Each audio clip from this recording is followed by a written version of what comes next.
Troisième et dernière partie de l'Africa Newsroom. Merci si vous nous rejoignez. Jean-François Akandikombe, éditorialiste d'Africa 24. Et Jean-Pierre Dognon, doctorant en musicologie. Roger Bama, chercheur et responsable du groupe Afrique subsaharienne à l'Institut Prospective et Sécurité en Europe, m'accompagne depuis le début de cette émission. Et nous parlions du Bénin avec les élections législatives du 28 avril qui visiblement devraient ou qui pourraient se tenir sans l'opposition. Roger Bama, vous voulez intervenir? Oui. Alors, très brièvement, je pense que ce qui se passe au Bénin aujourd'hui entre dans les cadres de jeux politiques, de gestion ou d'accession au pouvoir. Et ce qui m'étonne en ce qui concerne le Bénin, parce que jusqu'à aujourd'hui, le Bénin nous a montré une autre image, c'est-à-dire que on arrive au Bénin à trouver des solutions même là où il y a des problèmes aigus. Le blocage m'étonne. Le Bénin, depuis 1990, nous a habitués avec une politique de sagesse pour trouver toujours des consensus quand il y a des problèmes. Et troisième chose, cette situation nous montre que la politique, c'est pas quelque chose d'acquis. C'est-à-dire quand on a la démocratie, ce n'est pas quelque chose d'acquis. C'est-à-dire que c'est toujours un processus en perpétuelle construction. Donc il faut rester vigilant. Moi, j'ai espoir que les choses peuvent s'arranger. D'ailleurs, il y a encore une dernière étape. Il paraît que le président doit s'exprimer là-dessus. À ce qu'il paraît. Voilà, donc si le président doit s'exprimer, peut-être qu'il apportera une parole de sagesse qui va remettre les différentes parties protagonistes au dialogue. Je l'espère. Et Jean-Pierre Dognon, est-ce qu'il faut comprendre qu'après l'échec des discussions à l'Assemblée nationale, une réponse pourrait éventuellement être apportée par le président Patrice Talon? Oui, la seule réponse qu'il puisse avoir aujourd'hui, c'est une réponse politique à la situation actuelle. C'est-à-dire que on a toutes les possibilités constitutionnelles ont été déjà épulchées d'une certaine manière, c'est-à-dire que les institutions sont déjà intervenues, c'est-à-dire tout ce qu'on peut avoir comme cadre juridique a été déjà parcouru. Donc, dans le contexte actuel, pour éviter le chaos qu'on présage en ce moment, le président est le seul et l'unique à pouvoir prendre la parole et à nous dire, bah, écoutez, je comprends la situation et au regard de tout ce qui se passe, pour ne pas, en fait, qu'on tombe dans un chaos, je pense qu'on peut s'ouvrir à tout le monde. Et là, c'est la réponse politique que nous puissions avoir et ça ne peut qu'être la meilleure dans la situation actuelle pour éviter le chaos. Parce qu'il y a un chaos, qu'on le veuille ou non, on dit pour avoir la paix, il faut préparer la guerre. Pendant longtemps, on n'a pas préparé la guerre au Bénin et on ne souhaite pas du tout. Tout le monde voudrait qu'aucun bain de sang ne nous éclabousse. Mais dans le contexte actuel, si tant est que nous allons aux élections le 28 avril, nous craignons en fait au Bénin que quelque chose se passe et personne ne peut anticiper sur cette chose-là aujourd'hui. Jean-François Akandikombe. Je partage à la fois le vœu, celui qu'on sorte par le haut, c'est-à-dire par une solution de compromis et de consensus. C'est très important pour sauvegarder je dirais, la paix sociale et la paix politique, et puis aussi la marche de la démocratie et la marche dans un pays qui est une référence à la fois dans le jeu démocratique au plan politique et au plan juridique. Mais j'aborde cette question-là, c'est une question extrêmement complexe. Je crois que quand on n'est pas sur place et quand on ne connaît pas les tenants et les aboutissants, il faut garder un peu de modestie. Moi, j'observe que des occasions ont été manquées. Et il faut en tirer les leçons, à la fois pour le Bénin, mais aussi pour l'Afrique. Ce qui s'est passé au Bénin, c'est qu'on était animé de très belles intentions. C'était l'intention de rationaliser, de moderniser les institutions, de rationaliser la vie politique. Souvent autour de ce plateau, on se plaint de la dispersion des forces politiques dans les pays africains à cause des indépendants, à cause de la multiplicité des partis. Au Bénin, on a décidé de s'attaquer à ce problème-là, mais mais on n'a pas eu la sagesse, comme vous le disiez tout à l'heure, de le prévoir sur un temps suffisant pour que les habitudes se prennent petit à petit et qu'une période transitoire puisse être suivie. Et ça, la responsabilité incombe à la fois au bloc présidentiel et au bloc de l'opposition, puisque c'est eux qui ont adopté la loi électorale dont il s'agit et qui ont fixé les règles dont il s'agit. Maintenant, pour ce qui concerne l'avenir, la décision, je dirais qu'elle incombe au président de la République, soit qu'il la prenne lui-même, c'est-à-dire qu'il annonce une mesure, mais je pense qu'il n'est même pas trop tard. La session dont nous sommes en train de parler est une session extraordinaire. C'est une session extraordinaire qui vient de se clôturer.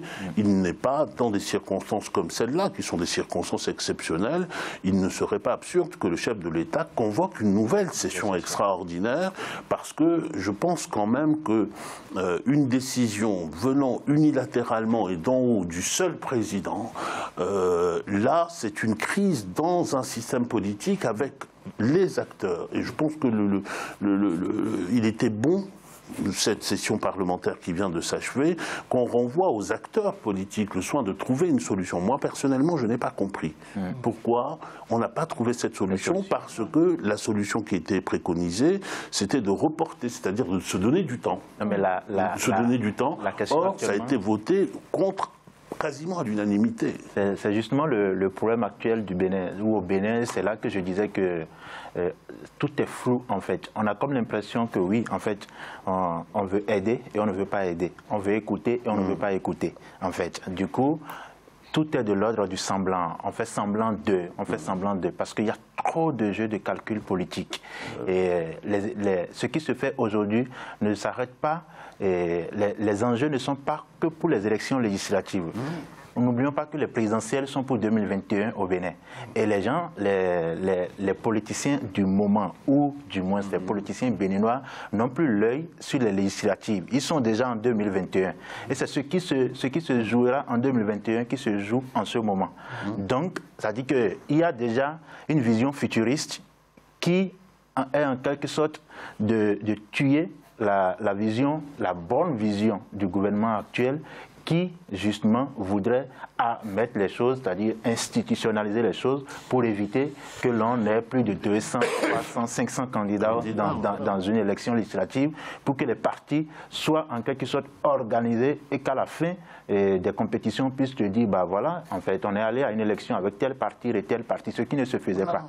Sauf que le jeu actuel n'est pas un jeu d'élection législative, c'est un jeu d'élection présidentielle qui est très futuriste et très proche. Et très dangereux. Ouais, justement.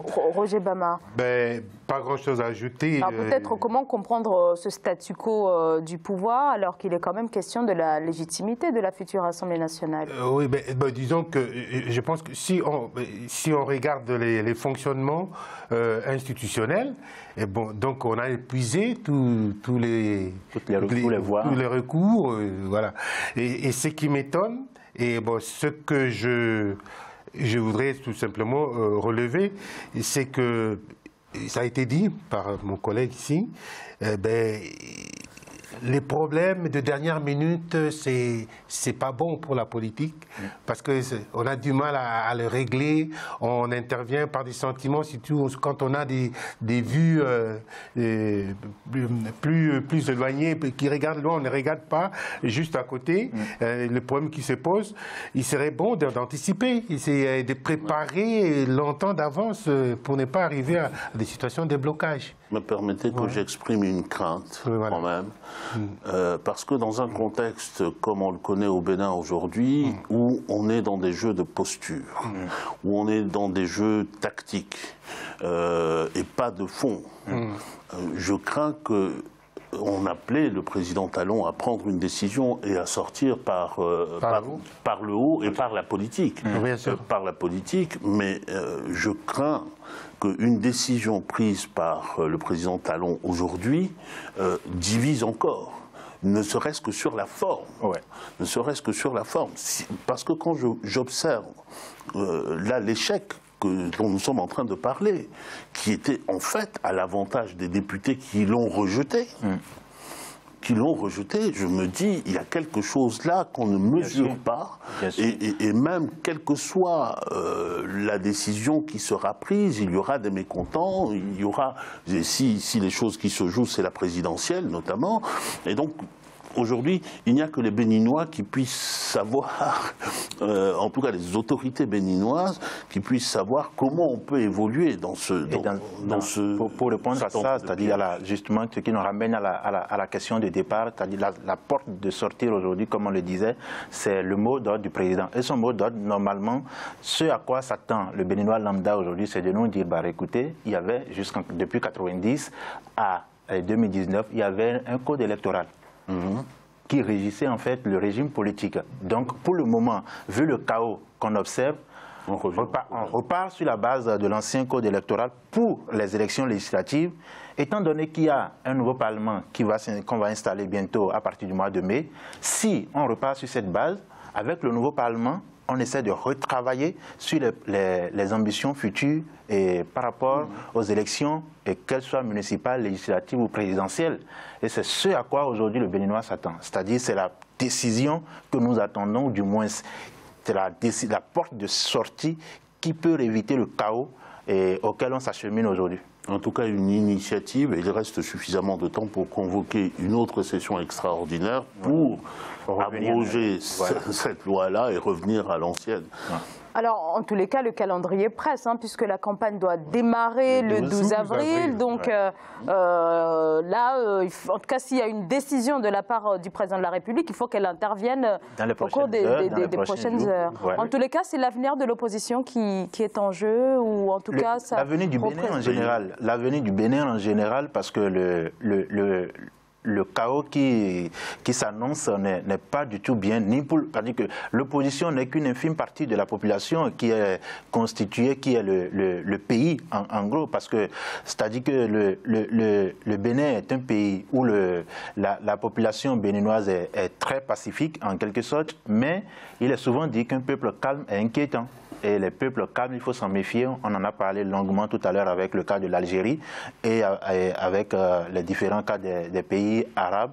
Donc ce sont des populations qui sont très calmes, mais quand elles se révoltent, on n'arrive pas à les contenir. Et nous craignons en fait aujourd'hui qu'il y ait des soulèvements au Bénin, qu'il y ait des révoltes populaires qu'on ne puisse pas contenir. Alors justement, vous parlez de soulèvements et à l'heure où l'on parle, l'opposition appellerait ses partisans à descendre dans les rues pour contester le processus électoral. Donc est-ce que là, il faut, en tout cas, le Bénin va vers une mobilisation d'envergure peut-être à quelques jours des élections législatives, Roger Bama? En fait, il y a des éléments que je ne maîtrise pas. Ou est-ce que peut-être c'est l'une des marges de manœuvre de l'opposition? Est-ce qu'elle pourrait éventuellement aboutir? Oui, que l'opposition appelle au soulèvement ou bien aux manifestations, et joue son rôle. Donc, quelle ampleur ça va avoir, je ne sais pas.